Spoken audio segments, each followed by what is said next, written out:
BLD regular publish করা হবে, জার্নালে পাবলিশ করা হবে, তারপর বার কাউন্সিল লিগাল এডুকেশনের ক্ষেত্রে পরিবর্তন, আমার প্রত্যেক আশান্বিত করেছে। তো আমার কাছে সবসময় মনে হয় আমাদের এখানে যে আপনার অসংখ্য ইউনিভার্সিটিতে এখন ল কোর্স আছে, সব জায়গাতে মানসম্মত আপনার শিক্ষা দেওয়া হয় না।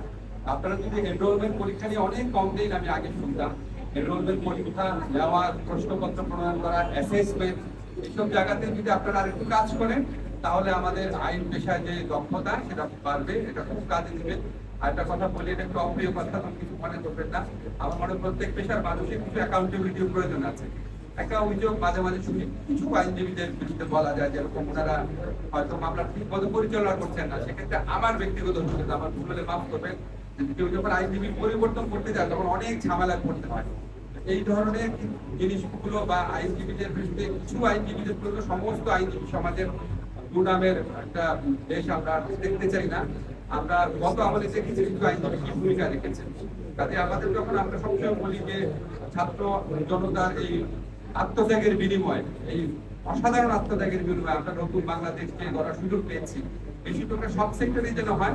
আপনারা নিজেরাও চেষ্টা করবেন, যাদের বিরুদ্ধে অভিযোগ আছে তাদের ব্যাপারে যেন আপনারাই ব্যবস্থা নিতে পারেন, সেলফ রেগুলেশন যেন থাকে, অ্যাকাউন্টেবিলিটি মেকানিজম যেন থাকে।